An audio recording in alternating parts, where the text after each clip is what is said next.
Okay, so I want to keep this video rather brief. Hope everyone's had a good day.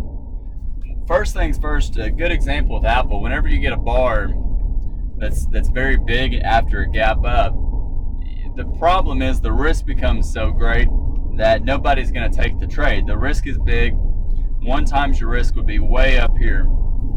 Therefore, it's not a great buy the close bar. And you can see that we really didn't even go above the bar. We couldn't even trigger it, and then we formed basically a failed breakout with bar 2 and sold off and fell below the low of bar 1. And even though, in general, 20% chance bar 1's the low of the day or high of the day, there are I guess what I'm saying is the bigger bar 1 is, the higher the probability price will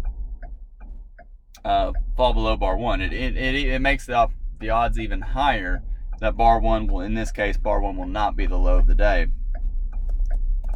For the Emini,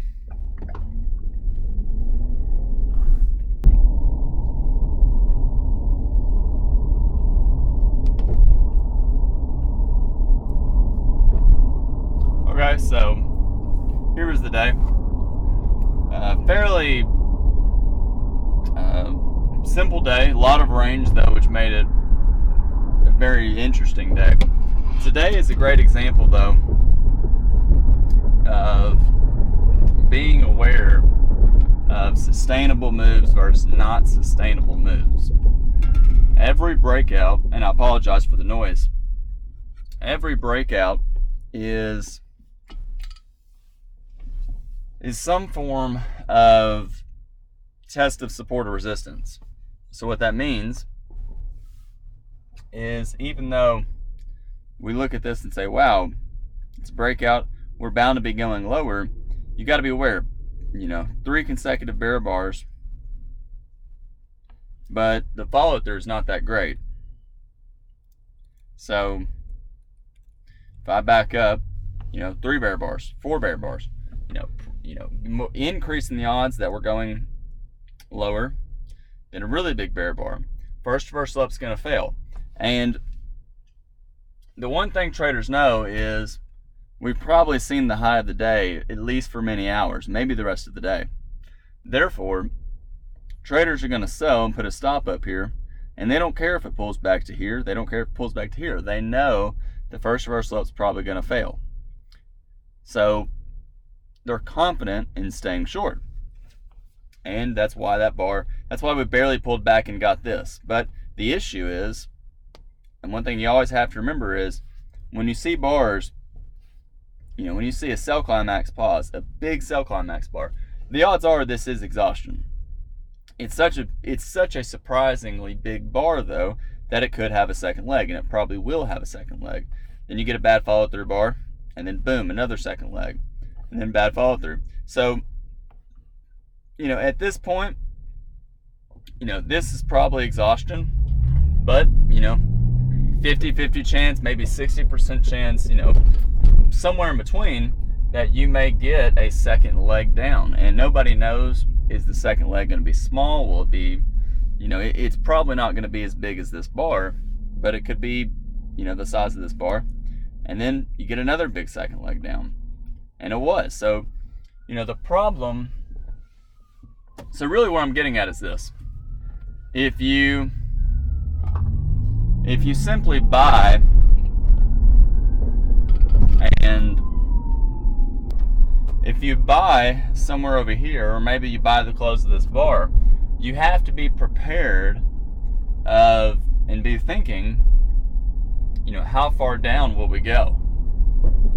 And that's a concern. So what you don't want to do is stop yourself out at the low of this bar right here, only to know that you basically sold at the low of the day. In other words, you buy here. You don't want to buy back your shorts for a loss like a weak bull would, and miss out on this. So when you see this, you've got to be thinking, we have an obvious trading range. If I buy here, it may not be the greatest idea to buy this close and put a stop right here, because look what happens. If you're willing to risk 3 points lower, you'd have been fine, 4 points lower. So that's a kind of a difficult strategy, and you have to really understand, hey, we're at obvious support. This may be a sell climax to support, and if anything, I want to buy more down here. I don't want to buy back a short though down here, or buy back a long down here. So, and that's one reason why Alza really talks about you got to trade time really, really small when scaling in. Now, a much easier strategy would be, when you're seeing all this, wait for a stop entry. No reason to buy. You can't buy above that bar. You can't buy above this bar. You can't buy above this bar. So eventually, your only choice is to buy here. And this is a pretty credible buy for the simple fact that it's very climactic behavior. This is not a small pullback trend. This is a breakout. And it's a breakout lasting a lot of bars. So if that's the case, you have to understand that it could reverse rather quickly. We don't know. In hindsight, we do know. We don't know if this was just a sell vacuum test of the lows and we're going to reverse up. So it's just, you always have to be aware of how shocked. You cannot be shocked that we reverse really high up, and we may pull back 50%. And then the next thing I'm going to say is, don't be shocked when you see this price action reverse all the way back down to the lows. Again, what did I say from the beginning? Traders are selling the close, stop up here knowing they can scale in. They sell this close knowing they can scale in. They sell here knowing they can scale in. They sell here knowing they can scale in. They sell all the way down here. Even traders even sold the slow close and sold more, 5 points higher, put a stop up here knowing they make money. The probability is just so high. Now, a lot of those traders, I don't think will do that. I think it just makes more sense. Stop selling in here to, buy for a scalp. First down is probably going to fail. Look to sell here. It's a triangle, 1, 2, 3. You short, and you got bad follow through. So, strong breakout, looks good, then bad follow through. Okay, it's a sign. What is it a sign of? It's a sign of a bear leg in a trading range, maybe a second leg trap. And this will also, this and this will entice traders, especially right here. This will entice traders to start buying and using a wide stop somewhere down here, because they know if they buy and buy more lower, the odds are really, really high they're going to make money. It's the same traders. It's the same logic. That's a better way to put it. Of traders buying here and then buying more lower. Now I'm just kind of giving an overview. And then look over here. Virtually no trader was actually trapped at the end of the day. And this is kind of the, if you bought here and bought more lower, you're able to get out, certainly at break even, probably with the profit.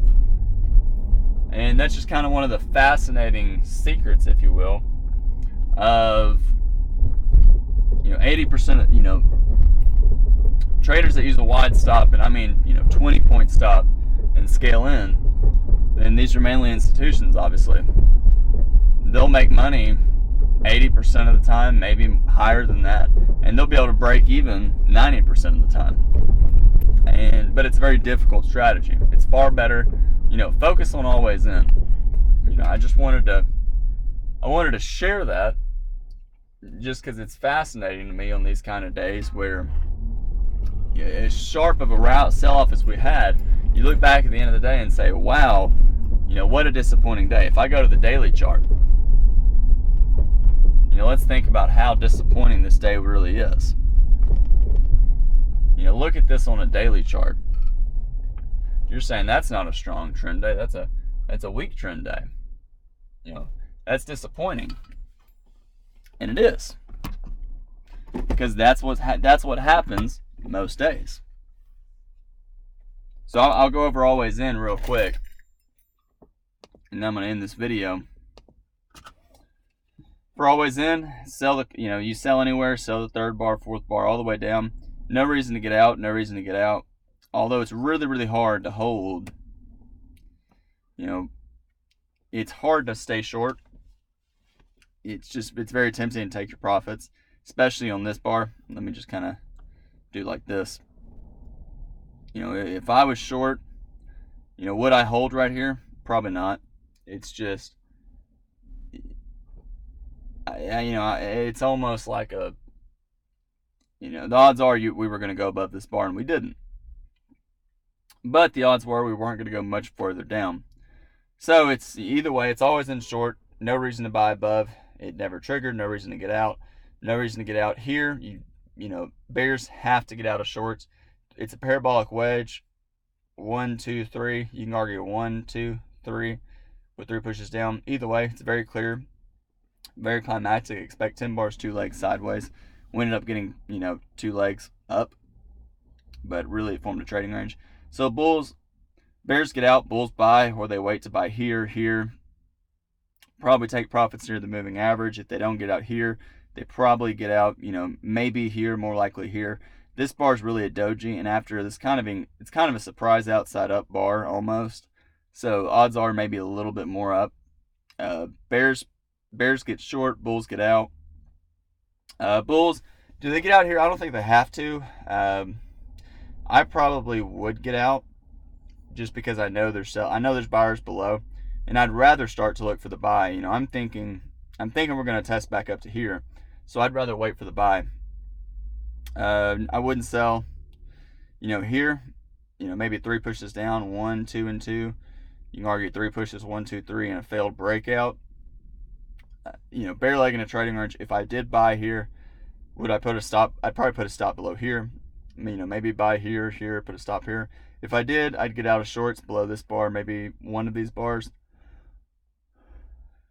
And bulls, you know, maybe they buy here, but if they do, they probably need a wide stop. Not really a great buy. Here, it's a more reasonable buy, or you wait for consecutive bull bars. You don't get out here. You'd probably get out there. Surprise bar, but late in the day, I'd just leave it alone because it's obviously only 3 bars left. But traders will buy for a scalp. Hope this video helps. Thanks.